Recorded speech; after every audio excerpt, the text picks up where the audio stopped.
Hello, everyone. Welcome back to A1 English Podcast, the podcast made for real English learners, just like you. I'm Jessica. And I'm Jack. And today we are talking about something that so many of you have asked us about. Yes, and honestly, this is one of the most important skills you can learn in English, especially if you work, study, or communicate with people from other countries. Today's topic is how to write professional emails in English. And we're not just talking about basic emails, Jack. We have actual templates, real copy and use templates that you can take and use today. That's right. By the end of this episode, you'll know exactly what to write when you need to send an email to your boss, to a colleague, to a client, even to someone you've never met before. And if English is not your first language, don't worry. We've designed this episode so that every single learner, beginner, intermediate, advanced, can follow along and immediately start using what they learn. Quick reminder before we start, if you find this episode helpful, please hit that like button and subscribe to A1 English Podcast. We upload new episodes every single day to help you improve your English naturally, step by step. Okay, let's dive in. Jack, let me ask you something. When was the first time you had to write a professional email? Oh, I remember it very clearly. I was so nervous. I didn't know how to start. I kept writing, Dear Sir or Madam, and then deleting it, and then typing it again. I think most of our listeners know that feeling. Exactly. And the problem is, nobody really teaches you this in school. You learn grammar, vocabulary, reading, but how to write a professional email? Not so much. And in today's world, emails are everywhere. Whether you are applying for a job, following up on a meeting, asking for information, or even apologizing for a mistake, you need to know how to write a proper professional email. So today, we're going to fix that. We're going to make it simple, practical, and natural. Ready, Jessica? Let's go. Okay, Jack, let's start from the beginning. Why are professional emails so important? Great question. First, emails are often the first impression someone has of you. If your email is unclear, messy, or too informal, people may not take you seriously. That's so true. I once received an email from someone that started with, "Hey, how are you?" And this was a job application. Oh, no. Exactly. And even though that person might be completely qualified for the job, that email immediately created a bad impression. So, rule number 1, everyone, a professional email says a lot about who you are. Treat it like a first handshake. Now, some people think, but I speak good English, isn't that enough? And the answer is, speaking and writing are very different skills. That's such an important point. When you speak, people can hear your tone, your smile, your energy, but in an email, all they see is your words. So your words have to do all the work. They need to be clear, polite, professional, and confident. Today, we're going to teach you exactly how to do that. We'll look at the structure of a professional email, then we'll go through different types of emails and give you real templates. Let's start with structure because this is the foundation. Once you know the structure, everything else becomes much easier. All right. Every professional email has 5 main parts. Ready? Let's go through them one by one.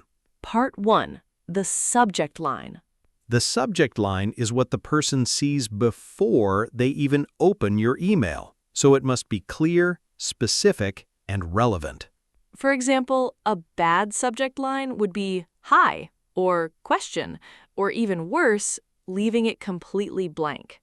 And a good subject line would be something like follow-up, meeting on Tuesday, or job application, marketing manager position, or request for invoice, order number 4521. You see the difference?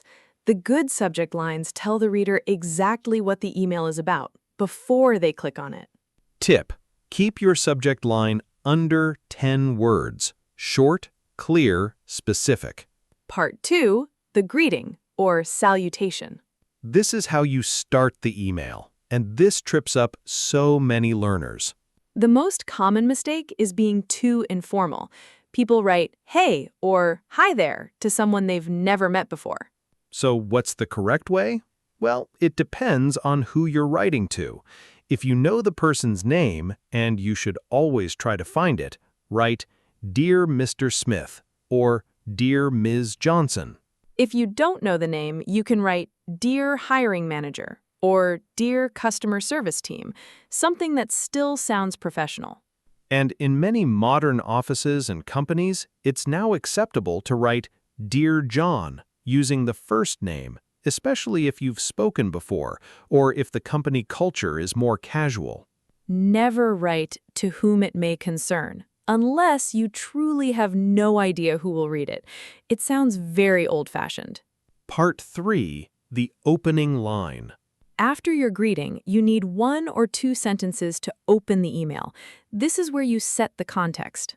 Some great opening lines include, "I hope this email finds you well," or "Thank you for your quick response," or "I am writing to inquire about," or "Following up on our conversation last week." These lines immediately tell the reader why you're writing and create a positive, professional tone. Part 4, the main body. This is the heart of your email. This is where you explain your message clearly and completely, but not with unnecessary detail. One of the biggest mistakes people make is writing too much. They include everything: background, context, history, every little detail, when really the reader just needs the key information. Think of it this way. Imagine your reader is very busy. They're reading your email between meetings. Give them exactly what they need. Nothing more, nothing less. Keep paragraphs short, 2 to 4 sentences each. Use simple, clear language. And if you have multiple points, use numbered lists or bullet points. It's much easier to read. Part 5, the closing. This is how you end your email, and it has 2 parts: a closing sentence and a sign-off. Great closing sentences include, "Please let me know if you have any questions," or "I look forward to hearing from you," or "Thank you for your time and consideration." And for the sign-off, the word you use right before your name, stick to professional options like "best regards," "kind regards," "sincerely," or "thank you." Avoid casual sign-offs like "cheers" or "later" in professional emails. Save those for your friends. So, to summarize the 5-part structure: subject line, greeting, opening line, main body, closing. Learn this structure, and every email you write becomes 10 times easier. Okay, Jack, now the part everyone has been waiting for, the templates. Yes, let's go through the most common types of professional emails and give our listeners real templates they can use. Template number 1, the introduction email. This is when you're writing to someone for the first time. Here's an example. Imagine you're a freelance graphic designer and you want to introduce yourself to a potential client. Your email could look like this. Subject: Introduction, Graphic Design Services. Dear Ms. Patel. I hope this message finds you well. My name is your name, and I am a freelance graphic designer with 5 years of experience in branding and digital marketing. I recently came across your website and was impressed by the work you do. I believe my skills in logo design, social media graphics, and brand identity could add great value to your team. I would love to connect and explore how we might work together. Please find my portfolio attached and feel free to reach out at your convenience. Thank you for your time. I look forward to hearing from you. Best regards, your name. Beautiful, right? Let's notice a few things. It starts with a warm but professional tone. It quickly explains who you are and why you're writing. It shows you've done your research, and it ends with a clear next step. Reach out at your convenience. Template number 2, the follow-up email. This is one of the most important emails to know. Why? Because in professional life, people are busy. Sometimes they don't respond immediately, not because they're not interested, but because they forgot or had too many emails that day. A follow-up email reminds them politely. Here's an example. Subject: following up on graphic design proposal. Dear Ms. Patel, I hope you're doing well. I wanted to follow up on the email I sent last week regarding my graphic design services. I understand you must be very busy, so I just wanted to check if you had a chance to review my portfolio. I would be happy to schedule a brief call at a time that works for you. Thank you again for your time. I look forward to the possibility of working together. Best regards, your name. Notice the tone here. It's polite, not pushy. It acknowledges that the person is busy. It makes it easy for them to say yes by offering a simple next step. Template number 3, the request email. This is when you need something from someone. Subject: request for meeting, project discussion. Dear Mr. Thompson, I hope this email finds you well. I am writing to request a brief meeting to discuss the progress of the Johnson project and align on the next steps. would you be available for a 30-minute call this week or early next week? I'm flexible with timing and happy to work around your schedule. Please let me know what works best for you. Thank you so much for your time. Kind regards, your name. Key things to notice: it's specific about what you want, a 30-minute call. It makes it easy for them, I am flexible with timing, and it's respectful of their time throughout. Template number 4, the apology email. Nobody loves writing these, but sometimes you need to. Maybe you missed a deadline. Maybe you made a mistake in a report. Maybe you forgot to attend a meeting. Here's how to handle it professionally. Subject: sincere apology, missed deadline on report. Dear Ms. Chen, I am writing to sincerely apologize for the delay in submitting the quarterly sales report. I understand that this caused inconvenience for your team, and I take full responsibility. the report is now complete and attached to this email. I have also taken steps to ensure this does not happen again in the future. Thank you for your patience and understanding. If there is anything else I can do to address this situation, please do not hesitate to let me know. Best regards, your name. This is a perfect apology email. It takes responsibility without making excuses. It provides a solution, the report is now attached, and it reassures the person it won't happen again. All right, Jessica, let's talk about the mistakes, because I know our listeners want to avoid these. Yes, let's go through the top 5 most common email mistakes and how to fix them. Mistake number 1, being too informal. This is the big one. Writing hey, using emojis, using text language like you instead of you, are instead of are. This makes you look unprofessional immediately. The fix? Always use complete words, full sentences, and a professional tone. Even if the email feels casual, you can be warm and friendly without being informal. Mistake number 2, writing too long. Some people feel that longer emails seem more professional, but actually the opposite is true. If your email takes more than 90 seconds to read, most busy professionals will either skim it or ignore it. Keep it short, keep it focused. One email, one main purpose.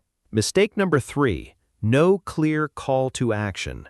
You finish your email and the reader thinks, okay, so what do they want me to do? Don't make people guess. Every professional email should end with a clear next step. Please reply by Friday. Let me know if you can attend. Call me at this number. Be specific. Mistake number 4, forgetting to proofread. Spelling mistakes, grammar errors, wrong names, these are all avoidable if you take 60 seconds to read your email before sending. A quick tip. Always read your email out loud before you send it. If something sounds wrong when you say it, it probably is wrong. Mistake number 5, a confusing subject line or no subject line at all. We talked about this in the structure section. Your subject line is your first impression. Make it count. Never send a professional email with a blank subject line, and never use vague subjects like hello or important. Be specific. Tell them exactly what the email is about. Okay, now let's arm you with some really powerful phrases you can use in any professional email. Let's start with phrases for opening an email. I hope this email finds you well. Classic, always appropriate. Thank you for reaching out. Perfect when someone contacted you first. I am writing to inquire about. Great for formal situations. Following our conversation on Tuesday, when referencing a previous meeting or call. Now, phrases for making a request. Could you please? Polite and direct. I would be grateful if you could. More formal sounds very professional. Would it be possible to?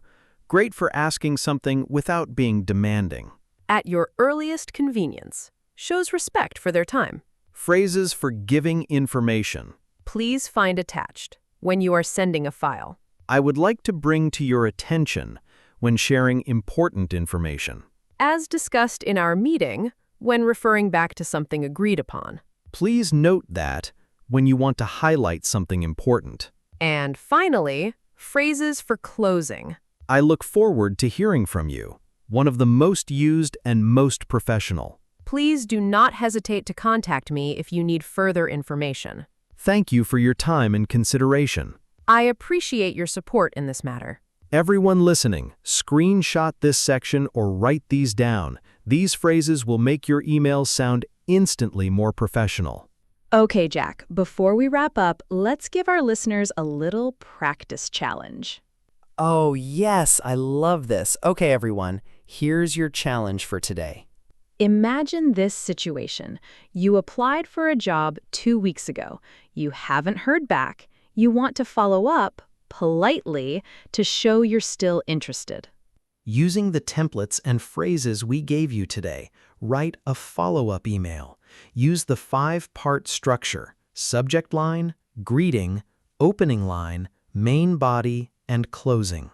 And here's a hint for your subject line. Follow-up, application for, job title. That's already professional and specific.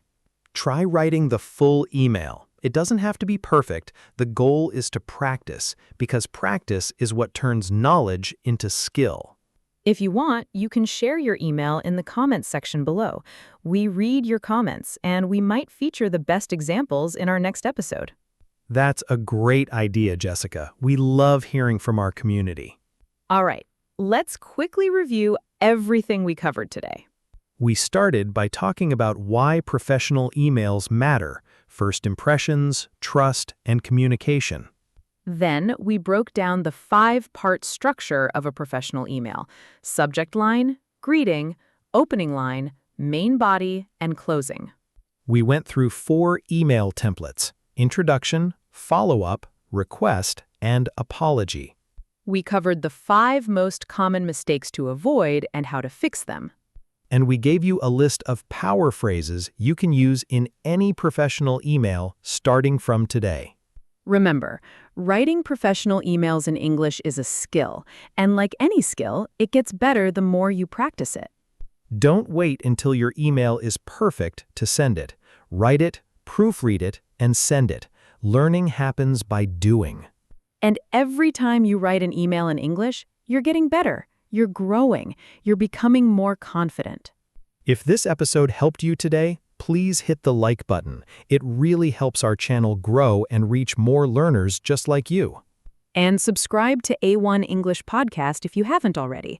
We are here every single day with new episodes to help you improve your English naturally, step by step, conversation by conversation. Thank you so much for spending your time with us today. We are genuinely grateful for every single one of you. Keep writing, keep learning, keep growing. Bye, everyone. See you in the next episode.